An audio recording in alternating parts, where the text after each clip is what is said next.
नमस्कार, राजस्थान ज्ञान में आपका स्वागत है। आज हम बात करेंगे 8वीं से 10वीं शताब्दी के मध्य उत्तर भारत के प्रसिद्ध राजपूत वंश गुर्जर प्रतिहार वंश के बारे में, और साथ ही हम जानेंगे उनके उदय से लेके पतन तक की पूरी कहानी और उनके प्रमुख शासकों के बारे में। तो चलिए शुरू करते हैं। राजस्थान के दक्षिण पश्चिम में गुजरातरा प्रदेश में प्रतिहार वंश की स्थापना हुई। राजस्थान में प्रतिहारों का मुख्य केंद्र मारवाड़ माना जाता है। पृथ्वीराज राजस्व के अनुसार प्रतिहारों की उत्पत्ति अग्निकुंड से हुई है। ये अपनी उत्पत्ति लक्ष्मण जी से मानते हैं। लक्ष्मण श्री राम के प्रतिहार यानी द्वारपाल थे, इसलिए यह वंश प्रतिहार वंश कहलाया। प्रतिहारों की मंदिर व स्थापत्य कला निर्माण शैली गुर्जर प्रतिहार शैली या महामारू शैली कहलाई। प्रतिहारों ने अरब आक्रमणकारियों से भारत की रक्षा की, इसलिए इन्हें द्वारपाल भी कहा जाता है। प्रतिहार गुजरात उत्तर प्रदेश यानी गुजरात के पास निवास करते थे, इसलिए गुर्जर प्रतिहार कहलाए। गुजरातरा प्रदेश की राजधानी भीनमाल, जो कि वर्तमान में जालोर में है, थी।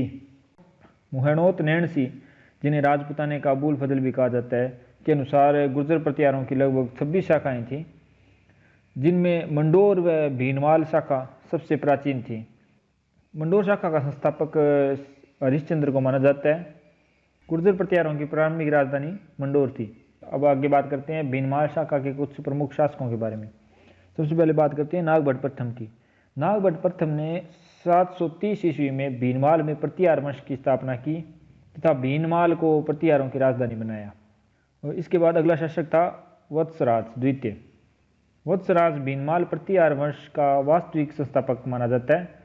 वत्सराज को रणहस्तिनी की उपाधि प्रदान थी। वत्सराज ने ओशिया के मंदिरों का निर्माण करवाया। ओशिया सूर्य व जैन मंदिरों के लिए प्रसिद्ध है। इसके समय उद्योतन सूरी ने कुवलयामाला की रचना की। ओशिया के मंदिर महामारू शैली में बने हैं, लेकिन ओशिया का हरिहर मंदिर पंचायतन शैली में बना हुआ है। ओशिया राजस्थान में प्रतिहारों का प्रमुख केंद्र था।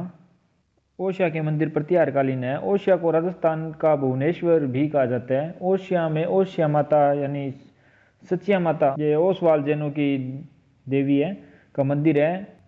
इसमें महिषासुर मर्दनी की प्रतिमा है। वत्सराज ने त्रिपक्षीय संघर्ष की शुरुआत की तथा वत्सराज राष्ट्रकूट राजा ध्रुव से पराजित हुआ। अब बात करते हैं त्रिपक्षीय संघर्ष क्या था। त्रिपक्षीय संघर्ष लगभग 100 से 150 वर्षों तक चले। इस संघर्ष के अंदर पश्चिम के प्रतिहार, पूर्व के पाल और दक्षिण भारत के राष्ट्रकूट वंश ने कनौज, जो कि वर्तमान में उत्तर प्रदेश में है, की प्राप्ति के लिए संघर्ष किया, जिसे त्रिपक्षीय संघर्ष कहा जाता है। तो अगले गुर्जर प्रतिहार शासक की बात करते हैं नागभट्ट द्वितीय की। वत्सराज व सुंदर देवी का पुत्र था। नागभट्ट द्वितीय ने अरब आक्रमणकारियों पर पूर्णतः रोक लगा दी थी। नागभट्ट द्वितीय ने गंगा समाधि ली थी। नागभट्ट द्वितीय ने त्रिपक्षीय संघर्ष में कनौज को जीतकर सर्वप्रथम प्रतिहारों की राजधानी बनाया। अगली शासक की बात करते हैं महिरभोज। महिरभोज को आदि वराय व प्रभास की उपाधि प्रदान थी। महिरभोज वैष्णव धर्म का अनुयायी था। महिरभोज प्रतिहारों का सबसे शक्तिशाली शासक था। यह काल चरमोत्कर्ष का काल था। महिरभोज ने चांदी के ध्रुव सिक्के चलाए। महिरभोज को भोज प्रथम भी कहा जाता है। ग्वालियर प्रशक्ति महिरभोज के समय लिखी गई। 851 ईस्वी में अरब यात्री सुलेमान ने महिरभोज के समय भारत यात्रा की। अरबी यात्री सुलेमान व कलवन ने अपनी राजतरंगिणी कश्मीर का इतिहास में महिरभोज के प्रशासन की प्रशंसा की। सुलेमान ने भोज को इस्लाम का शत्रु बताया। अगले शासक की बात करते हैं महेंद्रपाल प्रथम। इसका गुरु व आश्रित कवि राजशेखर था। राजशेखर ने कर्पूर मंजरी, काव्य मीमांसा, प्रबंध कोश, हरिवाल व बाल रामायण की रचना की। राजशेखर ने महेंद्रपाल प्रथम को निर्भय नरेश कहा। अगले शासक की बात करते हैं महिपाल प्रथम की। राजशेखर महिपाल के दरबार में ही रहा। 915 ईस्वी में अरब यात्री अली मसूदी ने गुर्जर व राजा को बोरा कहा। अगले शासक की बात करते हैं राज्यपाल।